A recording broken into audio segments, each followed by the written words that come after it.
What's up, everyone? Welcome back to another video. Today we have one of our FBA roadmap students, Donald, here. We're going to talk about his success thus far. Before we get into it, I do want to let you guys know we are raising the price $50 on this Saturday, which is April 23rd, which is going to be 2 days after this video is posted. So make sure you take a look in the description and check out the roadmap if you're interested before the price goes up and all that. But Donald, thank you for being here with me, man. Thanks for having me, man. Yeah, absolutely. So tell us how much you've done in sales this far, and then we'll get into how you got started and all that. Okay, so I started about 3 months ago, and we're coming up on 29,000 in sales. And this month alone, we've done a little over 17K. Yeah, so you're really starting to get the hang of it then. And are you doing it part-time? I am, but Sweet. I'm about to be graduating school. Oh, and So, that's even better that you're literally yep, you're able to do that in school because there's college guys or high school guys, whatever, in my DMs like, oh, do I have enough time for this? And I'm like, it's one, totally doable, man. bro, scroll back on my Instagram. I was in Yep. school 17 months ago doing this stuff and everything. And I really got started with Amazon stuff like a year ago. So, but fantastic. So 29K so far, probably 5 to 6K in profit, which is amazing Yep. part-time and all that. And I'm sure you'll be able to scale it up and everything. But let's talk about how you got into Amazon and all that. So I actually started, I watched a Richie video. Shout out to Richie. Shout out Just met Richie. him down in Miami. Absolutely. Um, and it just kind of blew my mind seeing like the things you could sell, because I come from the shoe world. So watching him sell pressure washer accessories and Vacuum stuff like cleaner. that. Yep. It just really opened my eyes. But that was a couple years ago. I didn't take action for a while. And then I really started consuming your content and Warner's. And I was like, all right, I'm going to start with books. So I got a Bluetooth scanner and I just started hitting up Goodwills and scanning the entire section of books. And it did all right. I found like 300 good books, but like those 50-pound boxes of books, every day, I was like, I can't do this, man. So about after 2 weeks, I'd say, I just immediately moved on, started doing RA. And that was when I found it was like Lego clearance season. So yep. So I just started. I got really lucky, found some good stores who had just set out all of their clearance and absolutely cleaned them out. So that did pretty good. And then I'm trying to get more into OA now. Right now, I'm still focused on shoes pretty heavy, like outlets. I'd say I'm like 80% RA, 20% OA. It's just trying to get my confidence up and build those replens up, because people don't realize like the Nike outlet is just such low hanging fruit. Like you can find so much profitable stuff there and it's just sitting there, and you can buy it time and time again.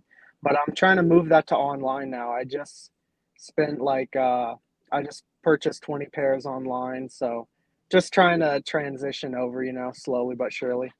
Yeah, and I like the progression you did in terms of getting your feet wet with books, which is the one of the Yep. better ways to start, especially if you're lower on capital and everything, because it's very low risk. Like if you buy something that's not good, that's an OA product, you might have spent $100, $50, $150, Exactly. maybe Yep. more on that specific SKU. But if you buy a bad book, you spend 50 cents or $1.25 Yep. and all that, and you immediately transition into a geographic advantage, which would be the Nike outlets. A lot of people don't have those around. For those of you guys who do, definitely take advantage of it and buy Oh, discounted for gift sure. cards too. For Are sure. you buying discarded gift cards for I'm them? still learning, man. I'm still Cool. trying to figure out about everything with that, but I need to get into it for sure because I know I'm missing out on an extra 5 to 10% even.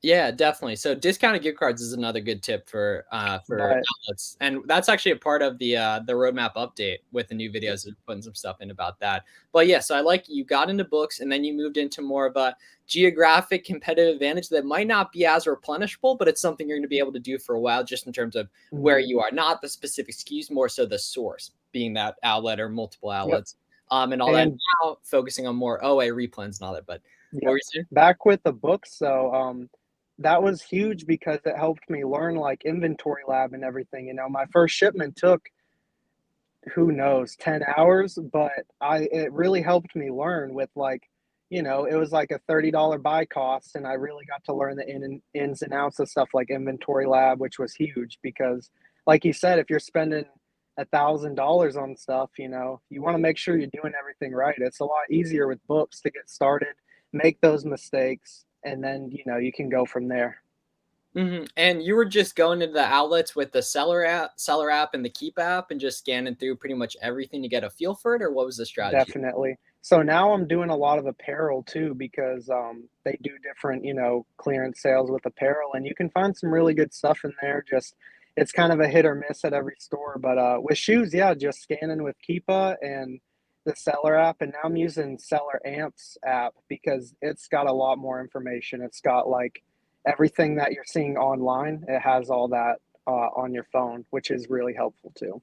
Sweet. Yeah, and what have you been doing for OA sourcing? Let's kind of dig into that, and we can talk through what I think would work better for you and all that thus far that you've done or anything like that. Definitely. So really right now I'm just doing a lot of reverse sourcing and storefront stocking with SellerAmp. I'm trying to learn when certain sites have their deals so you can take advantage of coupon sales and stuff like that. But as of right now I've just been buying a lot of shoes online just whenever those deals hit, and if it's got a steady keeper graph and you check the variations, make sure that that actual shoe is selling. um, I'm just still staying in my lane with shoes because that's really what I know. But I'm doing a little bit of grocery as well. Um, but yeah, mostly shoes still. Cool. And in terms of for anyone listening, the like working with variations, right? So for example, shoes, there's different sizes. For clothing, there might be different colors and sizes, different sizes for beauty item, whatever, just different stuff like that. Those variations. The way you tell which variations are selling the best, one is they'll each have their own Keepa graph. And two, if you go down into Keepa and click variations, you'll see a list of all the variations, the colors, sizes, whatever, and you can filter to which has the most reviews. So that's how within a listing that has variations, you can identify which are actually selling the quickest and make better buying decisions around That's that. really important too because you can get burned on some shoes. You may think, oh, wow, that looks like a great deal. If you check the variations, it has no reviews or anything like that's not a colorway that people are buying. So you definitely need to check the variations on a shoe Yep, and that comes from, really digging and stuff. And you can look for at sure. when you get that specific ace and that specific variation, you can look in the buy box statistics, see who's actually getting sales. If someone's getting a lot of the buy box share, you can then filter between the 30, 90, 180, 365s and see how much share they've had over time.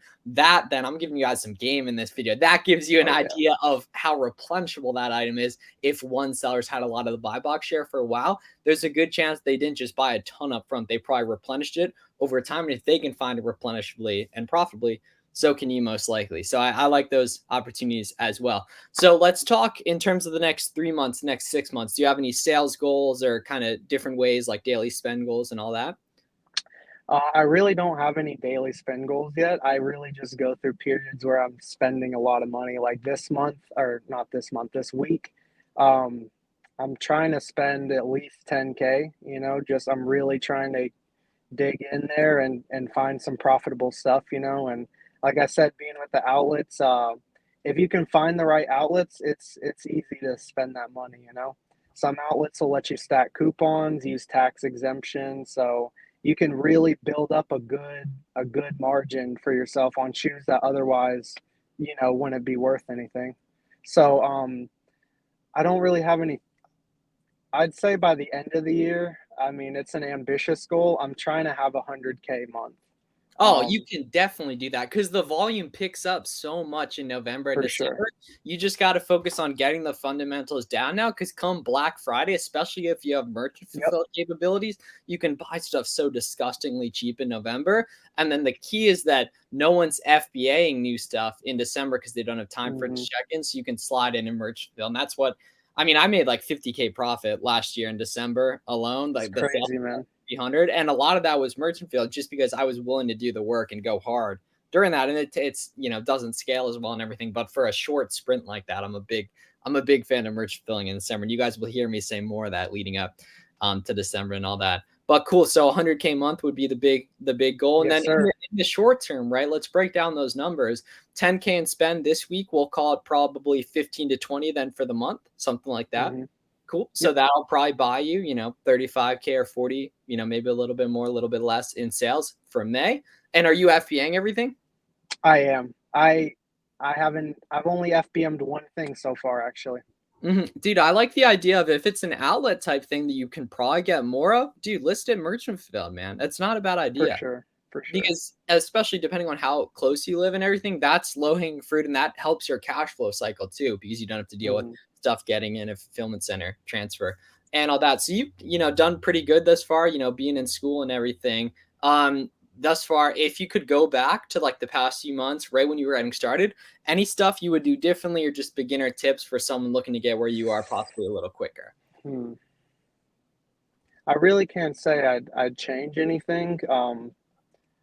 I think starting with books really is a great start to just start learning everything. Even if you just, it doesn't matter about making any money right now, just start with some cheap stuff, even go around your house, just start scanning stuff and you'd be amazed what you could sell. And that'll be a great way to start learning and just pick up wherever, like you say, take advantage of your location. If you have outlets or just learn your angle and start really working it. All right, I like that a lot. Well, thanks a lot for coming on, man. And if anyone's interested, so like I said, the price is going up. You can find all the details for the FBA roadmap. We're adding 10 new videos as well. There's already 10 hours of content, several bonuses. There's a private group we do Zoom calls with, and we have a full money back guarantee. So check that out if you're interested in taking advantage before the price goes up. And I really appreciate it, man. I'm looking forward to doing another one of these hopefully later this year with some very pumped up numbers as well. So it's a lot of For fun. sure. Thanks for having me, man. Yes, sir. And thanks a lot for watching, guys. Make sure to subscribe and all that. Check out Roadmap, and we'll see you guys in the next one.